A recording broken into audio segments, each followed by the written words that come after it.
Hello दोस्तों, कैसे हैं आप सब। मैं शाहरुख आलम आप सभी का स्टूडेंट केयर चैनल पर मैथ प्रैक्टिस श्रृंखला में स्वागत करता हूं। उम्मीद करता हूं कि आप सभी का रेलवे एनटीपीसी और ग्रुप डी का जो प्रिपरेशन है काफ़ी अच्छे से चल रहा होगा, क्योंकि अब समय बहुत कम है।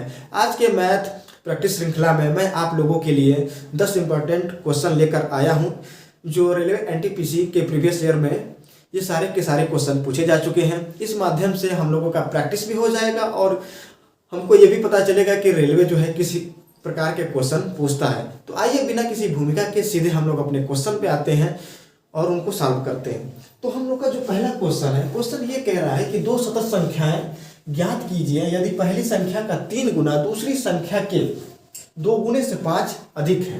कह रहे हैं कि दो सतत संख्याएं आपको ज्ञात करना है। इसमें यह है कि पहला कंडीशन यह है कि जो पहली संख्या है उसका जो है 3 गुना दूसरे संख्या के 2 गुने से 5 अधिक है।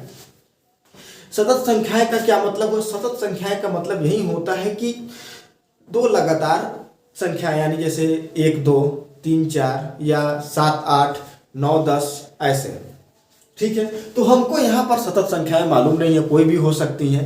तो क्या होगा कि जो हम पहला मानेंगे, पहली संख्या को हम क्या मान ले रहे हैं? x। तो जब हम पहली संख्या x मानेंगे तो दूसरी संख्या हमको क्या मानना पड़ेगा?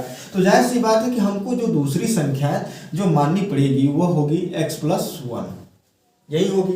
फिर आगे यह कह रहा है कि यदि पहली संख्या का 3 गुना, तो पहली संख्या कौन है? यह x है, इसका 3 गुना।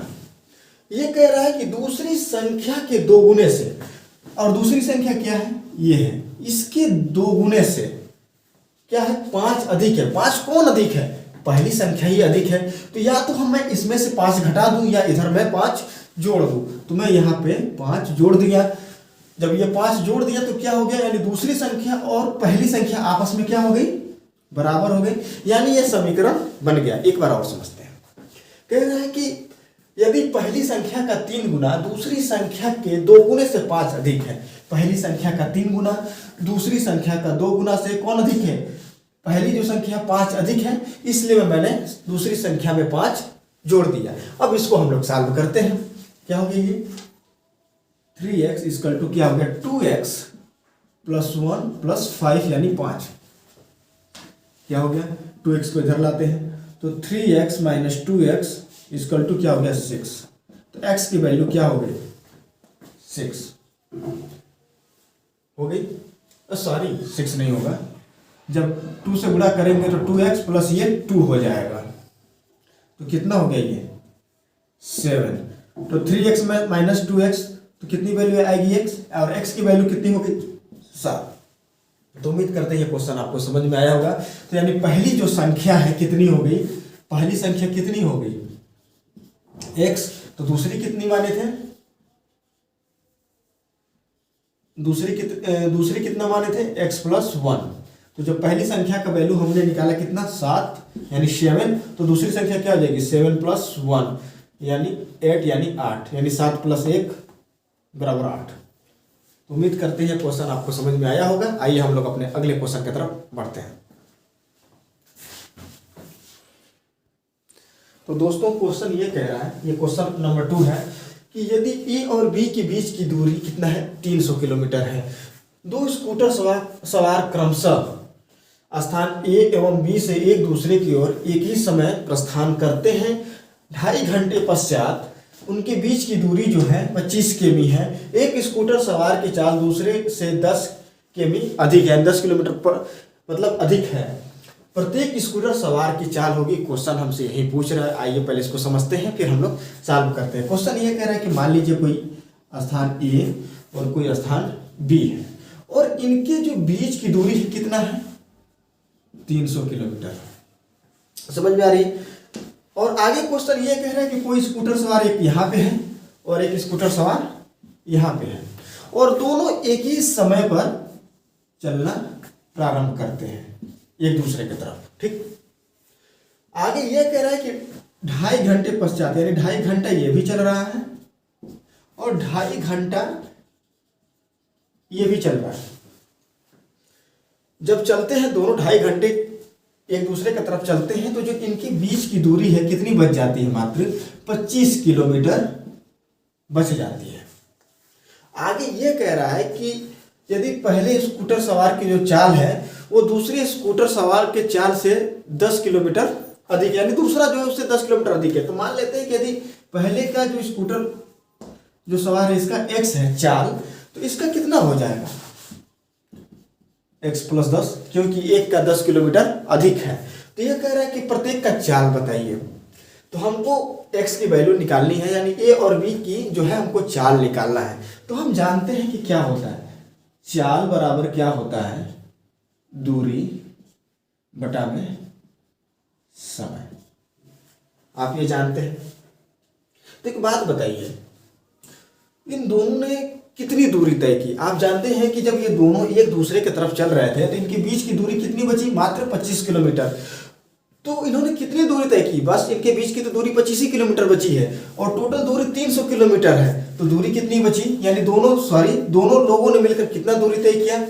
तो दूरी कितना हो गया, 300 माइनस 25 यानी 275 किमी। दोनों ने मिलकर कितना क्या किया, 275 किलोमीटर की दूरी तय की। आप यहां से थोड़ा सा इसको देखिए कि दूरी बराबर क्या लिख सकते हैं हम। अगर इसको हम थोड़ा सा इस फार्मूले को तोड़ें तो दूरी बराबर हम लिख सकते हैं चाल गुणित समय। कोई समस्या? अब मैं इसको मिटा रहा हूं।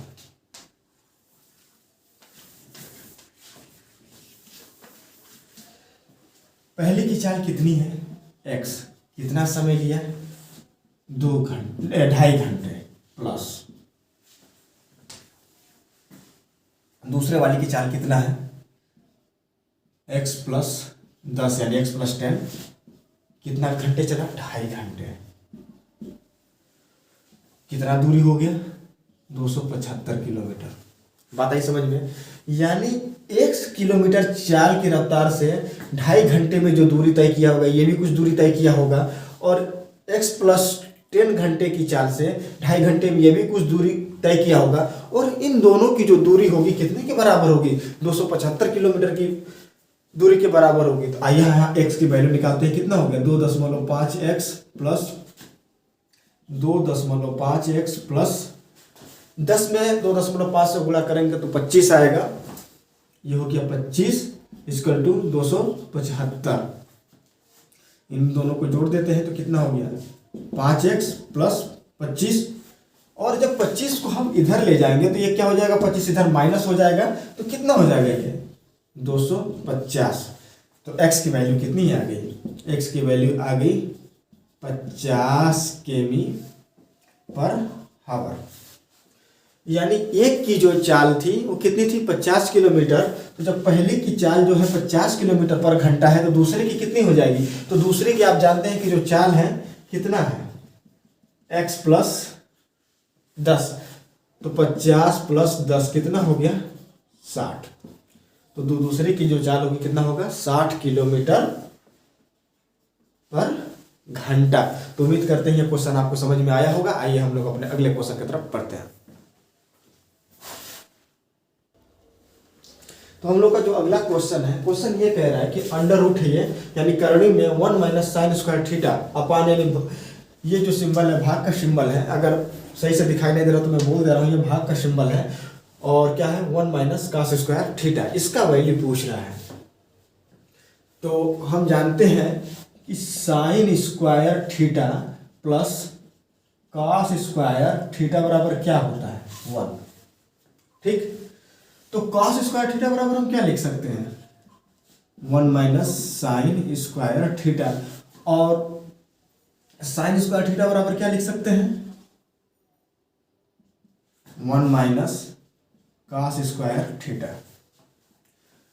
इतना समझ में आ गया। इस फार्मूले से हम ये लिख सकते हैं। अब आइए हम लोग सीधे क्वेश्चन पे आते हैं। इसको थोड़ा मैं और सिंपल रूप में लिख रहा हूं जिससे आपको समझ में आ जाए। इसको हम ऐसे लिख सकते हैं कि 1 minus sine square theta upon 1 minus cos square theta. ये बताइए 1 माइनस साइन स्क्वायर थीटा को हम क्या लिख सकते हैं, 1 माइनस साइन स्क्वायर थीटा को हमने क्या लिखा है यहाँ पे, कॉस स्क्वायर थीटा। तो cos square theta under root upon 1 minus cos square theta को क्या लिख सकते हैं, साइन स्क्वायर थीटा। ठीक है, लिख सकते हैं। ये बताइए कि आपने पढ़ा है कि cos theta upon sine theta equal to क्या होता है, तो आप जानते हैं कि जो इसकी वैल्यू होती है कितनी होती है, कॉट थीटा होती है। तो इसको हम लोग क्या लिख सकते हैं, under root cot square theta, और जब इसका वर्गमूल निकालेंगे तो क्या हो जाएगा, कॉट थीटा। यही इसका आंसर होगा। तो उम्मीद करते हैं ये क्वेश्चन आपको समझ में आया होगा। आइए हम लोग अपने अगले क्वेश्चन की तरफ बढ़ते हैं। क्वेश्चन ये कह रहा है कि एक व्यक्ति 144 नारंगियां 360 रुपए में खरीदता है। 10% लाभ प्राप्त करने के लिए, यहां पे लिए छूट गया है, उसे प्रति दर्जन नारंगियां किस मूल्य पर बेचनी चाहिए। तो आइए हम लोग देखते हैं। तो जब 144 नारंगियों का मूल्य कितना है, 360 रुपए है, तो एक नारंगी का मूल्य कितना होगा, 360 बटा में 144। कोई डाउट, नो डाउट। जब एक नारंगी का मूल्य कितना हो गया, 360 बटा 144, तो ये बताइए एक दर्जन में कितने नारंगी होते हैं, 12 नारंगी। तो 12 नारंगी का मूल्य निकल गया यहाँ पे। ये क्या है, 12 नारंगियों के मूल्य है। और आगे क्वेश्चन ये कह रहा है कि 10% लाभ के लिए उसे किस मूल्य पर बेचना चाहिए। इसका क्रय मूल्य हो गया, अब 10% लाभ चाहिए तो कितना हो जाएगा, इसको बेचते हैं 110% के लाभ पर हम लोग बेच दिए। निकालते हैं, कितना हो गया, 12 12 36। ठीक, 11 33 रुपए, यानी वो 33 रुपये प्रति दर्जन के हिसाब से बेचेगा तो उसको कितना परसेंट लाभ होगा, 10% का लाभ होगा। तो उम्मीद करते हैं ये क्वेश्चन आपको समझ में आया होगा। आइए हम लोग अपने अगले क्वेश्चन की तरफ बढ़ते हैं।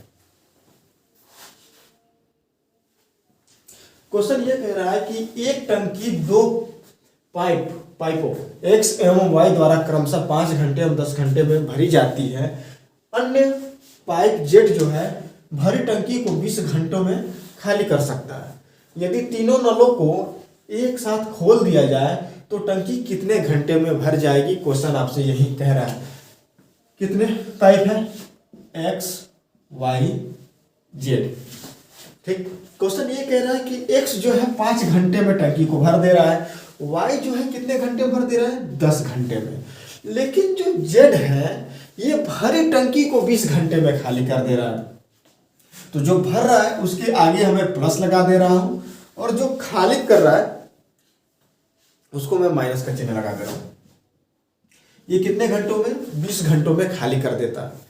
तो अब हमको क्या करना है, जैसा कि आप जानते हैं कि हमने पिछले क्लास में, अपने मैथ के क्लास में बताया था कि कुछ नहीं करना है, इन तीनों का एलसीएम ले लेना है। ठीक है, तो इनका एलसीएम कितना हो गया, 20। ठीक है, क्या मतलब हुआ, हमने एलसीएम ले लिया 20।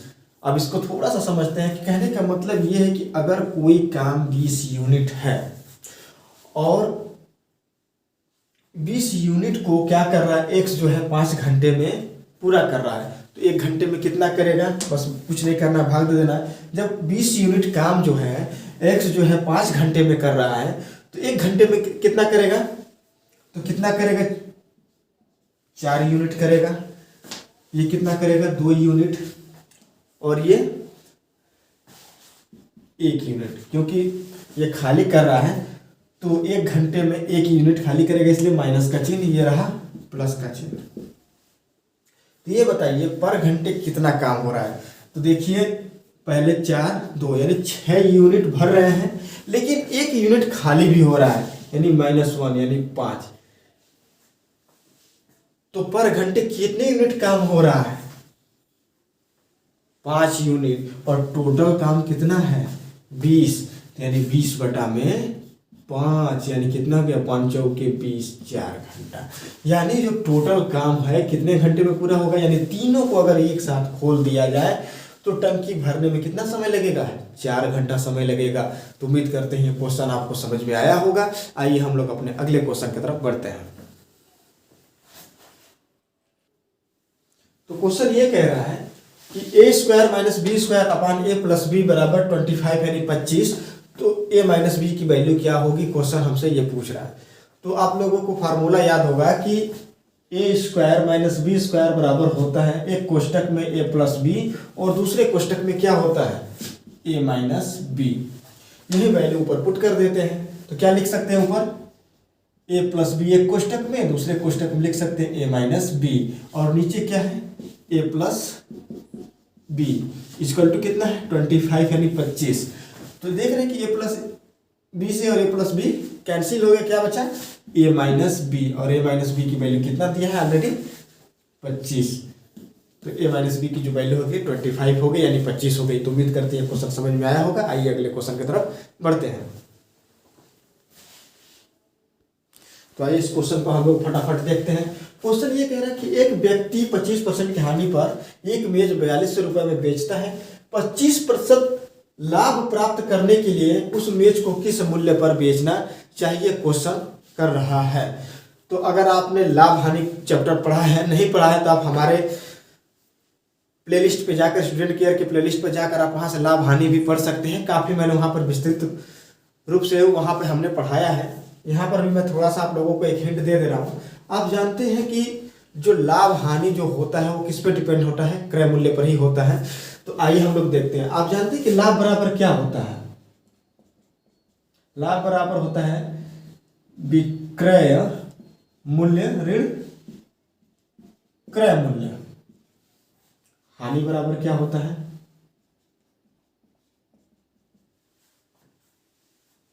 हानि बराबर होता है क्रय मूल्य ऋण विक्रय मूल्य, ठीक। लाभ प्रतिशत बराबर क्या हो गया, लाभ बटा में क्रय मूल्य गुणित 100। समझ में आ गई बात। अब आइए हम लोग अपने सीधे क्वेश्चन पे आते हैं। कह रहा है कि एक मेज 25% की हानि पर बेची जा रही है। अच्छा, हानि प्रतिशत भी देख लेते हैं। हानि प्रतिशत बराबर क्या हो गया, हानि बटा में क्रय मूल्य गुणित 100। समझ में आ गई बात। आइए हम लोग अपने क्वेश्चन को देखते हैं। कह रहा है कि एक व्यक्ति 25% की हानि पर एक मेज को 4200 रुपये में बेचता है। कितने परसेंट की हानि पर बेच रहा है, 4200 को। यानी एसपी कितने हैं, 4200 रुपये है। हानि प्रतिशत कितना है,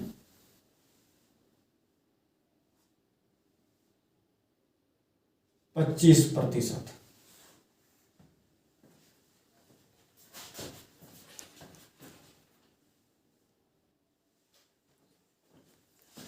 पच्चीस परसेंट की हानि हुई। तो सबसे पहले हम लोग क्या करते हैं, कास्ट प्राइस निकाल लेते हैं, यानी सीपी। तो कितना हो गया, 4200 गुणित 100। हानि हो गई कितना, 25%, यानी 100 - 25। तो कितना हो गया ये, 4200 गुणित 100 बटा में 75। ये तो इसका कास्ट प्राइस हो गया। लेकिन इसको 25% का लाभ चाहिए, तो कितना हो गया, 125 बटा में 100। चलिए इसको हम लोग 25 3 75, 25 5 ये कितना हो गया, 4 कम में 4, 4 3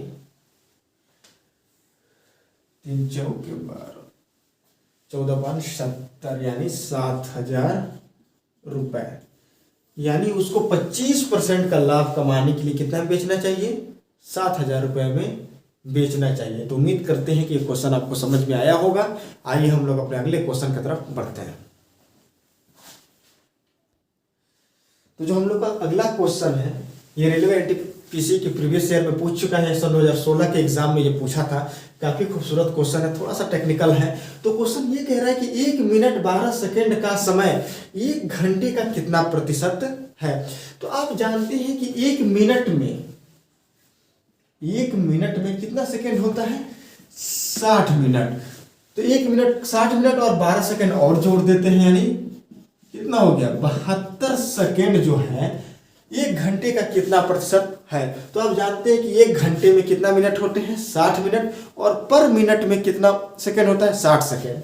तो 1 घंटे में कितना मिनट हो गया, 60 मिनट, और पर मिनट में कितना होते हैं, 60 सेकेंड। तो 60 से और गुणा कर देते हैं, कितना हो गया, 3600 सेकेंड। अब तो समझ में आ गया ना क्वेश्चन कि अब क्या क्वेश्चन बन गया कि 72 सेकेंड 3600 सेकेंड का कितना प्रतिशत है। तो आइए देखते हैं 72 जो है 3600 का कितना प्रतिशत है, 2, यानी 1 मिनट 12 सेकेंड 1 घंटे का 2% है। क्वेश्चन समझ में उम्मीद करते हैं आ गया होगा। आइए अगले क्वेश्चन की तरफ हम लोग बढ़ते हैं। क्वेश्चन ये कह रहा है कि एक 90 मीटर लंबी ट्रेन 15 मीटर पर सेकेंड की चाल से 15 सेकेंड में एक पुल को पार करती है, तो पुल की लंबाई ज्ञात करो। क्वेश्चन ये कह रहा है। आइए क्वेश्चन को समझते हैं। एक कोई पुल है, ठीक है, और ये ट्रेन जो है इस पुल को पार कर रही है, और इस ट्रेन की लंबाई कितनी है, इस ट्रेन की जो लंबाई है 90 मीटर है, और इस पुल की जो लंबाई है हमें ज्ञात नहीं है, इसी पुल की लंबाई ज्ञात करनी है। तो मान लेते हैं इस पुल की जो लंबाई होगी कितनी होगी, x मीटर। लेकिन एक बात बताइए कि ये ट्रेन इस पुल को कैसे पार करेगी। जाहिर सी बात है कि जब ये ट्रेन जब चलेगी, बढ़ रही है, यहां पहुंची, तो जब तक इस ट्रेन का आखिरी सिरा यहाँ पे नहीं होगा तब तक ट्रेन जो है इस पूरे लंबाई इसको नहीं पार कर पाएगी। यानी अपनी लंबाई पूरे, यानी पुल की लंबाई प्लस अपने लंबाई के बराबर या इसको चलना पड़ेगा। यानी ये दूरी तय करनी पड़ेगी, पुल की लंबाई प्लस अपनी लंबाई, तभी चल के वो पुल की लंबाई को पार करेगी। तो आइए क्वेश्चन को अब हम लोग देखते हैं। आप जानते हैं कि चाल बराबर क्या होता है, दूरी बटा में समय, ठीक। तो अगर हम बात करें दूरी की, तो क्या हो गया, दूरी बराबर क्या हो जाएगा, चाल गुणते समय, यही होगा। तो दूरी कितनी हो जाएगी, ट्रेन की लंबाई कितनी हो गई, 90 मीटर, प्लस इस पुल को भी तो पार करेगा, कितना हो गया, x इक्वल टू कितना होगा। तो ट्रेन किस चाल से चल रही है, 15 मीटर पर सेकेंड की चाल से चल रही है, 15 मीटर। और आगे यह कह रहा है कि इस पुल को पार करने में कितना समय लगा।